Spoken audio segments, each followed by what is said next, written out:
नमस्कार दोस्तों, मेरे चैनल सरल जीवन पे आप सभी का स्वागत है।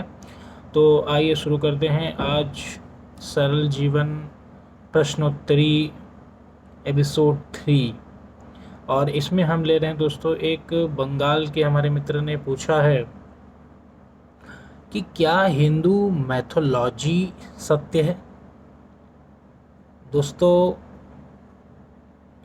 ऐसे प्रश्नों का उठना बड़ा लाजमी है, क्योंकि हमारी संस्कृति 1000 वर्षों तक गुलाम रही है और इस पर इतने आवरण, इतने इसको तोड़ने की कोशिशें की गई, फिर भी हमारा सनातन सत्य जीवित है। हमारे ग्रंथ मौजूद हैं, हमारी आस्था कायम है। यह अपने आप में ईश्वर के चमत्कार से के अलावा और कुछ नहीं है। क्योंकि जहाँ 800 वर्ष इस्लाम का राज रहा, 200 वर्ष ब्रिटिशर्स का राज रहा हो, और फिर भी हमारे जीवन मूल्य, हमारे शास्त्र बचे रह गए, हमारा सनातन बचा रह गया।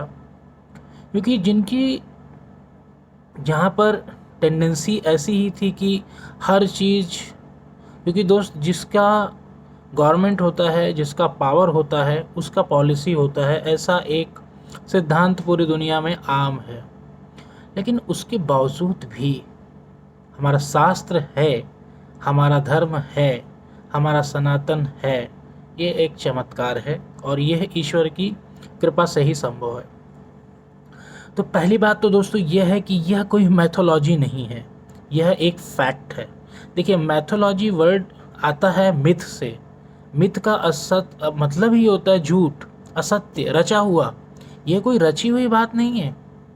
और ये जब फैलाए गए ये झूठ, इनके पीछे बहुत सारे लॉजिक्स थे।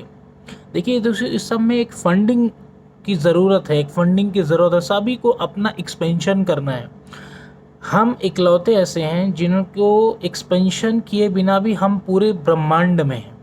उसका कारण यह है कि दोस्तों, एक ईश्वर द्वारा दिया गया यह ज्ञान, ठीक है, जो हमारे ऋषियों ने के जीवन में उन्होंने जो भी सुना, जिसीलिए दोस्तों आपने एक शुरू में सुनते होंगे कि श्रुति और स्मृति, ये बड़े सुंदर शब्द है।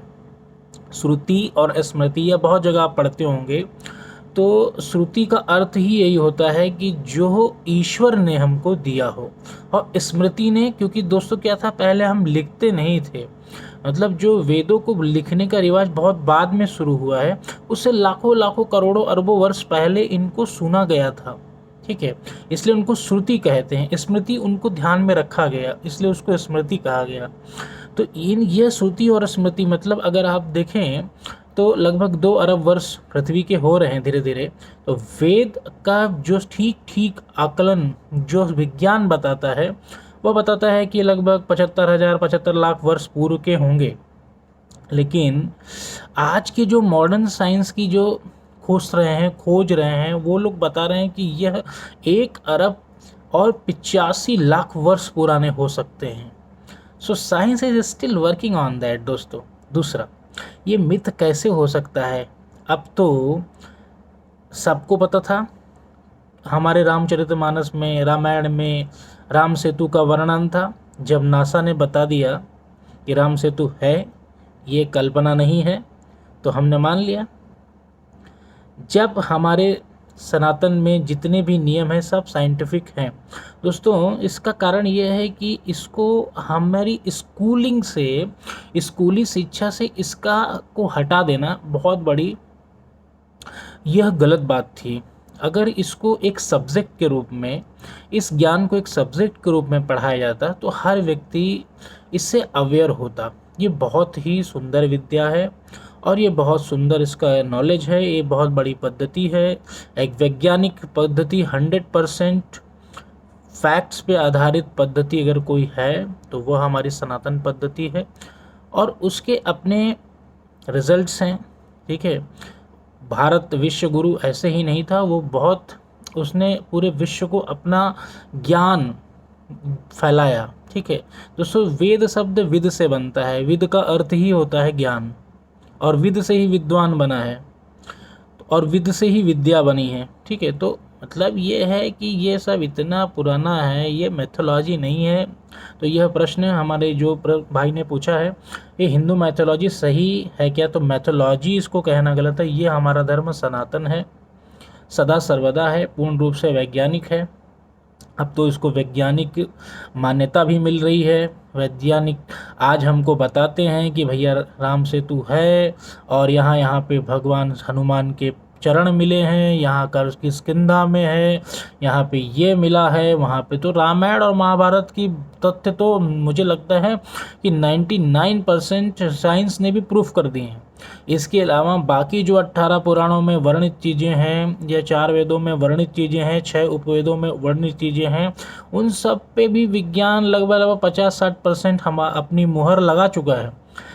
ज़रूरत यह है कि आज अभी भी हम दोस्तों कहीं ना कहीं हम दूसरे के सर्टिफिकेट पे बिलीव करने की जो हमारी आदत है, वो उसको बदलना पड़ेगा। कौन किसका सर्टिफिकेट चाहिए आपको? वेदों में लिखी बात या पुराणों में लिखी बात 100% सत्य है। ये तो भगवान ने गीता में स्वयं कहा है कि जो भी शास्त्रों में वर्णित है ये सब सत्य है। दिक्कत कहाँ शुरू होती है दोस्तों? दिक्कत यहाँ शुरू होती है कि हमारे शास्त्रों में 3 हिस्से थे। एक था कि ये क्या है, ये कैसे है, और ये क्यों है। तो जो ये क्या है, ये इसका विवरण तो मिलता है कि भैया ये है, आज एकादशी है, आज द्वादशी है, त्रयोदशी, आज ये नहीं करना, कल वो नहीं करना, फलाना ये नहीं करना। लेकिन यह कैसे है और ये क्यों है, ये 2 खंडों की जो शास्त्रों के जवाब थे दोस्तों। आप में भी सुने होंगे कि विश्वविद्यालय थे हमारे नालंदा और तक्षशिला। उस ज़माने में हमारे पास 13 यूनिवर्सिटीज़ थी, और इसमें ये तो कोई बात नहीं है। अभी आप देख लो 1191-1192 तक पृथ्वीराज चौहान अंतिम हिंदू शासक अगर उनको माना जाता है, वहाँ तक तो हम पूरे अपने चरम पे थे। उसके बाद से बाहर के आक्रांताओं ने अपने आक्रमण करके हमारी धर्म को, हमारे देश को, हमारी सब चीज़ को भ्रमित किया। फिर जो रही कई कसर थी, ब्रिटिशर्स ने अपनी पद्धति डाल दिया, अपनी शिक्षा नीति डाल दिया, और वही शिक्षा नीति हम घिसते रहे। और उसकी वजह से हम अपने ऊपर देखिए, आप अपनी संस्कृति पे सबसे बड़ा जो पॉइंट है, आदमी बाहुबल में कितना भी तेज हो, लेकिन जब तक उसके आप मन को मजबूत नहीं बनाएंगे, तब तक उसका कोई मूल्य नहीं। जब तक हम अपनी संस्कृति पे गर्व करना नहीं सीखेंगे, तब तक कौन अगला आपके ऊपर गर्व करेगा? हमारी संस्कृति पे हमें गर्व करना पड़ेगा। लेकिन हम गर्व कब करेंगे? जब उसके फैक्ट को समझेंगे। हमको जो फैक्ट दिए जाते हैं वो नकली हैं। तो हमको जो फैक्ट्स बताए गए वह हमको भ्रांत करने वाले थे, हमको छोटा बनाने वाले थे। और अगले को जो फैक्ट बताए गए, जिनको प्रचार किया, जिनके पास पावर थी, पैसे थे, उन्होंने अपने फैक्ट्स को बताया। मैं ये नहीं कह रहा हूँ कि कोई धर्म गलत है। सभी धर्मों की अपनी अपनी विशेषताएं हैं, उनमें सत्य है, सभी धर्म सत्य हैं। लेकिन हिंदू धर्म को मैथोलॉजी कहना यह सही नहीं है। यह सनातन सत्य है और पूर्ण रूप से वैज्ञानिक आधारों वाला धर्म है। और इतना ही कहूँगा मैं। और दूसरी बात ये, सबसे इम्पोर्टेंट बात ये है कि किसी चीज़ को झुठलाने से पहले दोस्तों हमें उसके बारे में जानना चाहिए। हम में से कितने ऐसे लोग हैं जिन्होंने हमारे शास्त्रों का अध्ययन किया है, उपवेद, वेद, और किसके बारे में जानकारी लिया है? हम वह एक यूथ से आज हटा हुआ सब्जेक्ट हो चुका है, और यूथ उसकी तरफ एक्चुअली में उनका कंसंट्रेशन नहीं है। लेकिन अगर आप देखेंगे तो आज के 90% प्रॉब्लम्स का सलूशन हमारे शास्त्रों में मिलता है, हमारे वेदों में मिलता है। जो मेडिटेशन टेक्निक्स को फॉरेनर्स हमें ही बेचते हैं, वही बात है, हम उनके पैकेज को ले लेते हैं और वो हमसे ही लेके जाते हैं। दिक्कत ये है।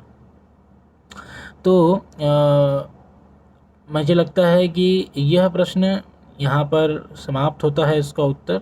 और इसके फैक्ट्स की चर्चा तो मेरे बहुत सारे वीडियोस में, आप पुराने वीडियोस देखिए, सनातन एक साइंस है, और इतने सारे मैंने आपको प्रैक्टिकल करके दिखाया कि मतलब कि यह चीज़ें क्यों हैं, ऐसा है तो क्यों है। और ज्योतिषी, खगोलीय गणनाएँ जितनी भी, सब पूरी रूप से साइंटिफिक हैं। और नासा तो अभी आया है, अभी कितने साल हुए आपको भी पता है, और उस वो सर्टिफिकेशन पे हमको यकीन है। और हमारे जो करोड़ों वर्षों पूर्व दोस्तों, इतना बड़ा साहित्य लिखने के लिए ईश्वरी कृपा के अतिरिक्त व्यक्ति लिख ही नहीं सकता। एक आप छोटा सा उपन्यास लिखते हैं, एक उसके लिए भी आप बहुत दिमाग लगाते हैं। तो सोचिए इतने बड़े ग्रंथ जो है भगवान के बिना ज्ञान के कोई लिख सकता है? असंभव है। तो ईश्वर के हिसाब से लिखी गई चीज़ें हैं, उनको पढ़ना चाहिए और इसको अपनाना चाहिए जीवन में। जितने से ज़्यादा हम सनातन को समझेंगे उतना अच्छा है। और तो ये प्रश्नों मुझका उत्तर मैंने यहाँ पे दिया है। अगर किसी और भाई को कोई भी प्रश्न लगता है कि वो कैसे इसका उत्तर जानना चाहता है, तो और मैंने व्यक्तिगत रूप से एक नोट्स और लेख भी बनाया है, तो मैं इन भाई को उसको साझा करूँगा। एक बार वो पब्लिश हो जाए तो मैं वो भाई को अपने साझा भी कर दूंगा, तो वो उन पर और डिटेल में इसके बारे में जान जाएंगे। तो आपको मेरा ये वीडियो अच्छा लगा हो दोस्तों, इसको लाइक कीजिए, मेरे चैनल को सब्सक्राइब कीजिए।